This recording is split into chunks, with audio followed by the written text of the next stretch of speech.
Welcome to the Book Review Podcast. Today we're diving into a classic that, well, let's be honest, it's kind of a self-help OG. Dale Carnegie's How to Win Friends and Influence People. Yeah, this book, published back in 1937, still kicking around, and for good reason, I think. Right. Almost a century old, but it really gets into the nuts and bolts of how we as humans connect. Or sometimes, don't connect. Totally. It's less about tricks and more about genuinely understanding people. And that's what we're here to explore in this deep dive. We're going to break down some of Carnegie's most powerful principles, how to handle those tricky interpersonal situations, build relationships, get people on board with your ideas, and even step into a leadership role more effectively. Sounds like a plan. So let's start right at the beginning with the foundational techniques Carnegie lays out. All right, well, right off the bat, the first principle is pretty direct. Don't criticize, condemn, or complain. Carnegie argues that criticism, well, it just doesn't work. It backfires. In what way? It puts people on the defensive. Think about it. When someone criticizes you, do you suddenly think, oh, you're right, let me change my ways? Not really. I usually want to explain myself, maybe even argue back a bit. It definitely doesn't make me feel all warm and fuzzy and open to feedback. Exactly. And Carnegie even uses some pretty intense examples. He talks about Killer Crowley, a criminal hardcore who right up until his death thought he was a good guy. Had a kind heart, he said. It shows how deeply ingrained our self-justification is. Oh yeah, I remember that example. It's like no matter how bad our actions might seem to others, we find a way to justify them in our own heads. And criticism just digs that defensive trench even deeper. It doesn't lead to real change. Makes sense. And I remember the example of the safety coordinator trying to get workers to wear hard hats, just laying down the law, telling them they had to. It sounds like it just created this atmosphere of resentment and didn't actually improve safety. Yeah, because it completely ignores the human element. People need to feel understood, not just ordered around. And this need to avoid condemnation, it runs deep. Right, like deeper than just not liking to be told we're wrong. It's almost primal. It really is. Yeah. As Hansel put it, that dread of condemnation is a powerful force. Okay, then there's Lincoln. His evolution in terms of how he dealt with criticism is fascinating. Oh, absolutely. You see it in his early letters, sharp, biting critiques. Then you see him as president, struggling with that same impulse but choosing restraint. That unsent letter to General Meade after Gettysburg, it's a powerful example. Yeah, it's like he was aware of the damage those words could do, even if he felt justified. What about the story with Hoover, the president, and that mechanic? Ah, yes. Instead of zeroing in on the mistake, Hoover expressed confidence in the mechanic. Powerful, right. It shows an understanding of how to motivate someone positively. It appeals to their desire to be seen as competent, to live up to that expectation. Exactly. And this leads right into the second fundamental principle, appreciate people. Carnegie argues that everyone craves to feel important. It's a core human need. Makes sense. We all like to feel valued, right? Like our contributions matter. More than just like it, we need it. Think about that statistic Carnegie mentions, the one about mental illness being more prevalent than all other diseases combined. It's a sobering thought. That unmet need for importance can manifest in some pretty serious ways. Wow, yeah. And you see it in everyday life, too, like the father with those hog-winning ribbons. It wasn't just about the hogs, it was about being recognized. Right. And it's not just about ego. Appreciation, when it's genuine, helps people flourish. Look at Charles Schwab. His ability to appreciate people, make them feel valued, it was considered key to his success. It unlocked people's potential. A sharp contrast to the story about the farm woman serving the hay, right? No appreciation there. Yeah, and then the runaway wives study, the top reason cited, lack of appreciation. That's a huge red flag in any relationship. So it's not just about saying nice things, it's got to be real. Exactly. Carnegie is careful to distinguish sincere appreciation from flattery. Flattery is cheap, easy to spot, and it often backfires. Especially with people who are, a bit more discerning. They see right through it. They do. Genuine appreciation, on the other hand, that's what Carnegie calls the legal tender that all souls enjoy. There's a quote from Emerson that I love. Every man I meet is my superior in some way. In that, I learn of him. It's a shift in mindset, isn't it? To actively look for the good, the valuable in everyone you encounter. It really is. And then we have the third fundamental principle, which is about arousing an eager want in others. Not manipulating, but understanding their desires. Like that example with the kids and smoking. You don't just tell them it's bad, you tie it to something they care about. like being a good athlete. That makes it personal. They have a reason to buy in. It's not just an arbitrary rule. And remember the story of Emerson and the calf. They're trying to force the calf, but the housemaid gets it. She understands the calf wants to suckle, and she uses that to guide it.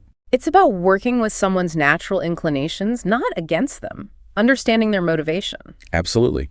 And Andrew Carnegie, well, he was a master at this. He built an empire, in part because he knew how to tap in to people's wants, like that negotiation with the hotel manager. Yeah. He framed his argument around the manager's desire for profit, not just his own desire for lower rent. So smart. It's a win-win situation. The opposite of that John Doe letter, where the writer was completely oblivious to the recipient's wants and needs. Oh, that letter, a classic example of what not to do. And Carnegie offers some really practical examples. Barbara Anderson tailoring her job application, those successful insurance salespeople. Even the example with the little boy who wanted to stop wetting the bed. It's about connecting the desired behavior with something he really wants, those pajamas. And the little girl wanting to make the cereal, feeling important doing it herself. It's about tapping into those inherent desires, understanding what makes people tick. Okay, let's move on to the 6 ways to make people like you. The first one's simple, but it's often overlooked. Become genuinely interested in other people. That word, genuinely, feels important. It's crucial. Think about those conversations where the other person's eyes are glued to their phone. You feel it, right? The lack of interest, the disconnect. Totally. You feel like you're talking to a wall. Carnegie uses the example of his dog, Tippy, making friends by being genuinely interested. That simple act of attention, of caring about what someone has to say, it goes a long way. We all want to feel heard and seen, right? Like our experiences matter. Absolutely. Think about Howard Thurston, the magician. He attributed his success not just to his tricks, but to his genuine interest in his audience. And the story of Edward Sykes Jr. retaining that drugstore account by showing interest in the clerks, it shows that everyone, from the CEO to the cashier, craves that connection. It's about treating people like individuals, not just cogs in a machine. And then those ulcers, busy, important people, but they responded to that genuine interest in their work. Yeah, and that letter from Madeline Rosedale, praising the bank staff, mentioning the teller who was worried about her sick mother, it's like a ripple effect, that genuine care. And C.M. Naffel Jr., going from criticizing the chain store executive to genuinely seeking his expertise, it's a powerful shift from confrontation to collaboration. Okay, principle number 2, smile. Something so simple, yet it can have such a big impact. A smile can speak volumes, can't it? Yeah. It says, I'm happy to see you, you're welcome here, let's connect. Think about how we instinctively smile at babies and how they light up in response. It's hardwired into us. Yeah, that story about the baby's smile transforming the atmosphere of that doctor's waiting room is a great example. Exactly. And it's got to be genuine, no forced grins. Yeah. Professor McConnell's research suggests that smiling individuals are actually more effective in various roles. And Robert Cryer, finding the right PhD candidate because of that warm tone of voice, likely reflecting a smile, it shows how far that positivity can reach. And the stockbroker who turned his career around just by smiling at everyone. It's amazing how such a small change can have such a ripple effect. Carnegie talks about the sovereign, voluntary path to cheerfulness. Act as if you are cheerful, and it can actually become your reality. Happiness, it's not always about external circumstances. It's about choosing your attitude. And then the story of Senora Maria Gonzalez making friends just by smiling and greeting people. It's about being proactive in your friendliness. A smile, it costs nothing, but it can create so much goodwill. Okay, principle number 3, names. Remember that a person's name is to that person the sweetest and most important sound in any language. Jim Farley, a master of remembering names. He understood that power, didn't he? To make someone feel seen, acknowledged. And on the flip side, that incident at the Parisian public speaking course, the guy who got so upset because his name was misspelled, it shows how much those seemingly small details matter. We all want to be recognized as individuals. Even Andrew Carnegie, back when he was a kid, he used the power of names to his advantage. Yeah, and the way he resolved that conflict with Pullman by naming the sleeping cars after him, appealing to that desire for recognition, for a legacy. Brilliant, isn't it? And you see it with those buildings named after donors. It's that same psychological principle at play. We all want to feel like our contributions matter, that we've made a mark. Now, remembering names, it takes effort. It does. But Carnegie points out that busy, important people like FDR, They made that effort. They understood it was worth it. Even Napoleon had a system for memorizing names. That story about Ken Nottingham in the company cafeteria transforming the sandwich maker's demeanor just by using her name, it's a great everyday example of its power. Simple, yet impactful. Okay, moving on to principle number 4. Be a good listener. Encourage others to talk about themselves. That story about the woman at the bridge party who thought Carnegie was a great conversationalist even though he barely spoke, it really speaks to the power of listening. It's like the saying, people don't care how much you know until they know how much you care. Exactly. And Charles W. Eliot, he talked about the flattery of exclusive attention. That feeling of being truly heard, it's powerful. And think about the troubleshooter who won over that difficult customer just by listening to him for hours. And Mr. Detmer resolving that debt dispute by hearing the customer side of the story. Sometimes all people really want is to be understood. And then there's Edward Bach, who basically educated himself by becoming a good listener. He'd ask these famous people about their lives, their experiences, and in turn, he gained access to a wealth of knowledge and wisdom. The key takeaway is that people are far more interested in themselves and their own lives than they are in yours. So true. Now let's dive into part 3, how to win people to your way of thinking. The first principle here is often a tough one to swallow. You can't win an argument. Ooh, yeah, I can see how that one might rub some people the wrong way. It's a challenge, isn't it? To let go of that need to be right, to win the debate. Carnegie talks about that London banquet experience where he realized arguing with someone who's dead set on their position is a losing battle. It just entrenches both sides. And then there are those suggestions from bits and pieces, those tips for preventing a disagreement from turning into a full-blown argument, welcoming disagreement, controlling your temper, listening first, finding common ground. They're all about de-escalating the situation. That car dealership manager is a great example. He admitted the dealership's mistakes, diffused the customer's anger.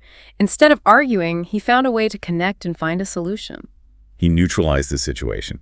And the Supreme Court Justice incident, it's a good reminder that even if you're right, telling someone they're wrong is rarely the best strategy. Especially if it damages their ego or makes them feel foolish. Most people, they're not driven solely by logic. It's emotions, biases, preconceived notions. So appealing to reason alone often isn't enough. And then you have Ben Franklin consciously choosing to avoid direct contradiction, using more modest language. It's a subtle shift, but it can make a big difference. Yeah, Mr. Crowley, his business improved after he stopped arguing with customers. It's about finding common ground, building bridges instead of walls. And King Oktoy's ancient advice, be diplomatic. It will help you gain your point. It's a timeless wisdom. Okay, so principle number 2 builds on that. Show respect for the other person's opinions. Never say, you're wrong. It's about validating their perspective, even if you don't agree with it. Right. And then principle number 3, if you are wrong, admit it quickly and emphatically. Carnegie's own experience with the Bulldog Rex and the park ranger, admitting his mistake right away, is a great example of this. It's disarming, isn't it? It takes the wind out of the other person's sails. And the account adjuster, who diffused tense situations by readily admitting fault, the father who reconciled with his son by acknowledging he was wrong, it shows the power of humility. Elbert Hubbard, the way he handled criticism, agreeing with the reader even if he didn't, it's smart. It takes the sting out of the critique and invites further discussion. There's a proverb that captures this perfectly. By fighting, you never get enough, but by yielding, you get more than you expected. Okay, principle number 4. Begin in a friendly way. That Woodrow Wilson quote, "If you come at me with your fists doubled, I think I can promise you that mine will double as fast as yours. But if you come to me and say, let us sit down and take counsel together, and if we differ from each other, understand why it is that we differ, we will presently find that we are not so far apart after all." It's about setting the tone for collaboration, not confrontation. Beautifully put. And John D. Rockefeller Jr., his speech to the striking workers, filled with friendliness and a genuine desire to understand their grievances, it turned a potentially explosive situation into a productive dialogue. Yeah, and then the tenant who got his rent lowered by being friendly and complimentary to the landlord, and Dean Woodcock handling that situation with the photographer, explaining the situation calmly and respectfully. It shows how a friendly approach can go a long way. It really can. Principle number 5 is about getting the other person saying yes, yes, right from the start.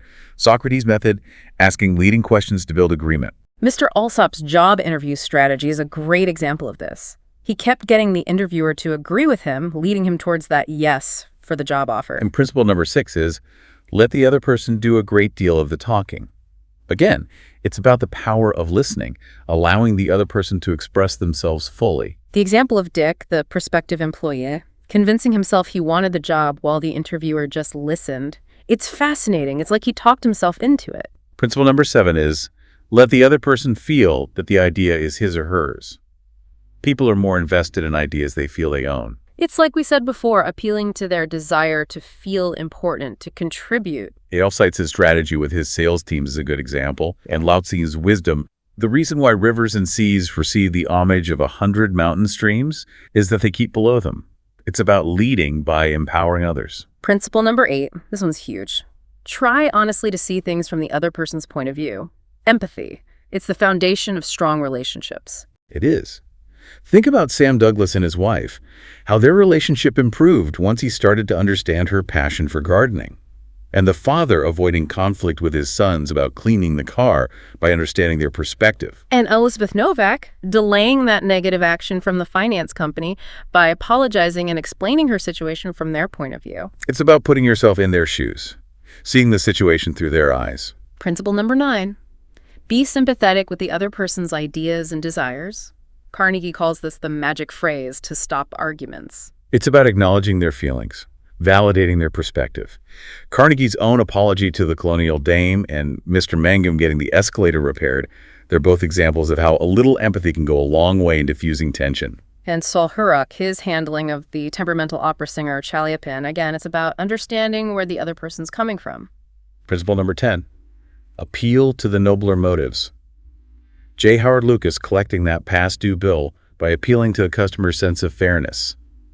It's a powerful motivator. Okay, principle number 11, dramatize your ideas. It's not enough to just state a truth. It needs to be vivid, engaging, like that rat poison window display. Right, make it memorable. And John M. Bess getting that appointment by sending that personalized, self-addressed envelope. The cold cream salesperson, too, presenting those competitive products side by side. It's about making your point in a way that grabs attention. And finally, principle number 12, throw down a challenge. Charles Schwab using competition to motivate his team. Theodore Roosevelt, his political career being saved by a challenge. It's about appealing to people's desire to achieve, to prove themselves. Even Abraham Lincoln's letter to General Hooker, amidst the criticism, there's that element of challenge, that belief in Hooker's potential. Okay, let's move on to the final section. Be a leader. How to change people without giving offense or arousing resentment. This one's all about leadership. The first principle is begin with praise and honest appreciation. Think about how Charles Schwab dealt with those employees who were smoking. A compliment, a small gift, and an appeal to their better nature. It's about setting a positive tone, building rapport. And a crucial point here, avoid using the word but after praise. Yeah, it negates the positive. It's like you're doing great, but... Instead, use and to link the positive feedback with areas for improvement. Like, you're doing great, and I know you have the potential to be even better. Exactly. And that school principal, addressing the teacher's tardiness by praising their leadership and then setting a positive example. It's a subtle but effective approach. Okay, principle number 2. Call attention to people's mistakes indirectly. Lyman Abbott's wife, suggesting ways to improve his sermon without directly criticizing the content. That's a great example. It's about being tactful, preserving the other person's ego. Principle number 3 is talk about your own mistakes first.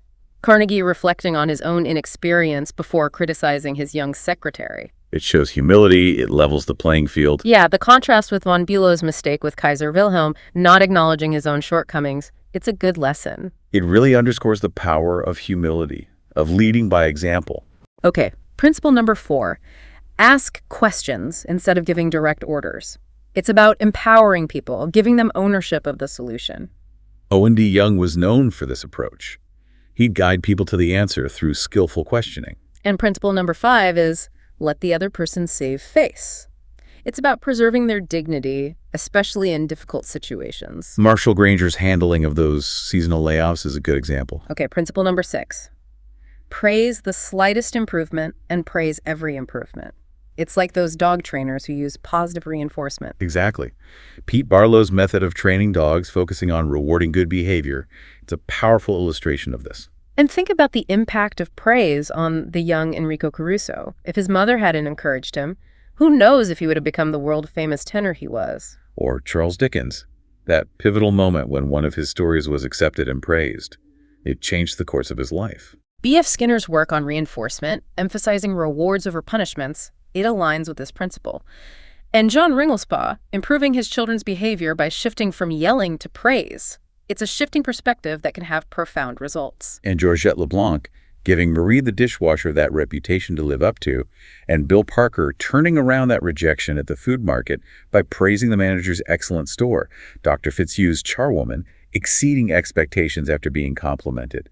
Mrs. Hopkins tackling the Tommy problem by framing him as a leader. All examples of the power of positive reinforcement. Wow, that's a lot of examples. And then there's Josephine Dillon, the bridge teacher, encouraging Culbertson to pursue bridge professionally, recognizing his talent, and Clarence M. Jones helping his son overcome his learning difficulties through encouragement. It's about seeing the potential in others and nurturing it. Okay, principle number 7. Give the other person a fine reputation to live up to. It's about setting a high bar and giving people the confidence to reach for it. And principle number 8 is use encouragement. Make the fault seem easy to correct. It's about framing challenges in a way that feels manageable, empowering. Okay, and finally, principle number 9. Make the other person glad to do what you want. Woodrow Wilson, sending Colonel House instead of William Jennings Bryan to Europe, making Bryan feel valued while achieving his own goals. Gail Ferrier, motivating his son to pick up pears by turning it into a game with rewards and consequences. Napoleon's use of titles and recognition, appealing to people's desire for status and achievement. Mrs. Ernest Gent, solving her lawn problem by making the worst offender her detective.